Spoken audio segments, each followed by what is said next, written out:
నీ కొడుకును ముఖ్యమంత్రి చెయ్యాలని సేవలో పెడితే సేవల కేటీఆర్ మీటింగ్ అంటారు. అదేవిధంగా మరి ఆ ప్రాంతంలో మహేశ్వరం ప్రాంతంలో పెడితే ఆడ కూడా ఇబ్బంది పెట్టారు. అదే కాకుండా ఆయన అహంకారం ఏడదానికి వచ్చింది. కేసీఆర్ నీ కొడుకును ముఖ్యమంత్రి చేయకముందు ఆయన మాటలు ఏమిట్రా, ఏమనుకోని అంటున్నాడు. చదువుకున్న వ్యక్తేనా? కాంగ్రెస్ కోటేస్తే మురికి నీళ్ళలో లేచిన డ్రైనేజీ లేచినట్ట. అరే కాంగ్రెస్ ఇచ్చి నీకేం తెలుసురా ఈ దేశ స్వాతంత్రం గురించి?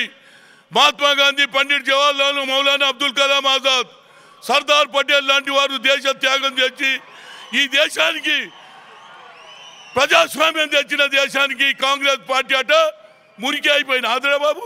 ఇంకోటి అంటాడు గులాంగిరి చేయం. నిన్నదానికి మీ అయ్య ఏం చేసిండ్రా? మీ నాయన ఏం చేసిండు? సోనియా గాంధీ గులాంగిరి చేసిండా లేదా? ఇవాళ నీ కుటుంబం తెలంగాణ వచ్చే వరకు సోనియా గాంధీ గులాంగిరి అన్నాడు. తెలంగాణ వచ్చినాక ఎవరు? ఈమె ఎవరు? అరే మీకే వస్తాయిరా మాటలు, మాకు కూడా వస్తాయి. కానీ మా సాంప్రదాయం కలిగినటువంటి కాంగ్రెస్ పార్టీ ఈ దేశంలో సెక్యులర్ సిద్ధాంతాన్ని నమ్ముతున్నటువంటి పార్టీ. రాహుల్ గాంధీ వచ్చి 4 మాటలు చెప్తే నువ్వు దమ్ముంటే నువ్వు కూడా మీటింగ్ పెట్టు. రాహుల్ గాంధీ ఏం చెప్పిండో దానికి సమాధానం చెప్పు. అంతేగాని మీటింగులు పెట్టుకోకుండా ఈనాడు దీని మీద మోరున్నదా? పోలీసు ఏసీపీఓ డీసీపీఓ సైన్ పెడతాడు. మా బహిరంగ సభలో మేము మీటింగులు పెట్టుకుంటాం, మేము కార్డులు చెప్పాలితో మా పీసీసీ ప్రెసిడెంట్ కానీ సెక్రటరీ కానీ సంతకాలు పెడతాడు. ఏమనంటే ఎస్పీజీ అట. ఇవేం ఆంక్షలో నాకు అర్థమైతలేదు. కార్యకర్తలారా ధైర్యంగా ఉండండి. మొన్న జరిగిన ఎన్నికలు వేరు, ఇవాళ కేంద్రంలో జరిగే ఎన్నికలు వేరు. ఇవాళ ఆయన గట్ట నరేంద్ర మోడీకి నిద్రలో కూడా పాకిస్తాన్ కనిపిస్తుంది. మాకు నిద్రలో ఉగ్రవాదులు కనిపిస్తుండ్రా బాబు నీకు?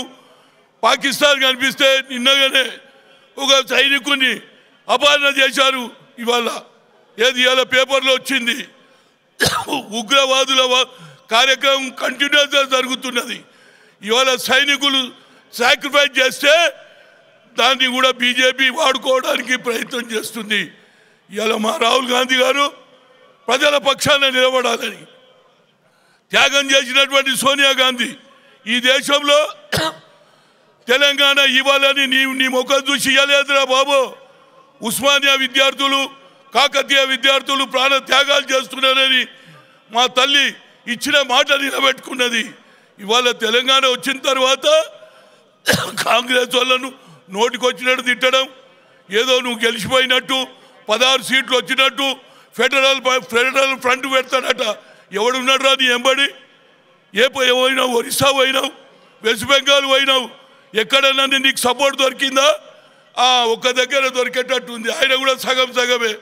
జగన్మోహన్ రెడ్డి ఆయనను ఫెడరల్లో కలుపుకోవాలని ఆయన 50% ఇటున్నాడు, 50% నరేంద్ర మోడీ వైపు ఉన్నాడు. ఇవాళ నీ డ్రామాలు ఎన్ని రోజులు నడుస్తాయి? ప్రజలలో ఈనాడు మార్పు కనిపిస్తుంది. రాహుల్ గాంధీ గారు ఇవాళ ఒక మంచి ప్రోగ్రాం అనౌన్స్ చేయబోతున్నాడు. ఏ తల్లి వాళ్ళ గ్రాండ్ మదర్ అయినటువంటి ఇందిరాగాంధీ బడుగు బలైన వర్గాలకు న్యాయం చేయాలని ఆలోచన చేసిందో అదేవిధంగా వీరు కూడా సామాన్య పౌరునికి బిలో పావర్టీ ఉన్న వారికి సహాయం చేయాలని ఆలోచన చేస్తుంది. అందుగురించి ఆయన ఇవాళ అనౌన్స్ చేయబోతున్నాడు. అదేవిధంగా నాదొక కోరిక ఉన్నది రాహుల్ గాంధీ దగ్గర, క్రిమి లేయర్ అనేది ఎత్తేయాలి. ఇవాళ 1993లో మండల్ కమిషన్ వస్తే ఇవాళ కూడా మా పిల్లలు 10% కూడా దాటలేరు ఉద్యోగాలలో. క్రిమి లేయర్ ఎన్నికల మేనిఫెస్టోలో పెట్టి మన ప్రభుత్వం వస్తే ఏ విధంగా రైతులకు 2 లక్షల రుణమాఫీ ఉందో అదేవిధంగా క్రిమి లేయర్ని ఎత్తేస్తామని చెప్తే తప్పనిసరిగా దేశ ప్రజలందరూ కూడా బీసీలు ఈనాడు మోర్ దాన్ 50% ఉన్నారు. వారందరూ తప్పనిసరిగా కాంగ్రెస్ వైపు మొగ్గు చూస్తారని ఇప్పటికే నేను 2 లెటర్లు రాసినా మళ్ళీ ఎన్నికల మేనిఫెస్టోలో కాంగ్రెస్ పార్టీ కేంద్రంలో ప్రభుత్వం వస్తే క్రిమి లేయర్ ఎత్తేస్తాం, అదేవిధంగా ఉగ్రవాదాన్ని అణిచివేస్తామని మా రాహుల్ గాంధీ గారు చెప్తారని చెప్తూ ఇప్పటికే కాలాతీతమైంది.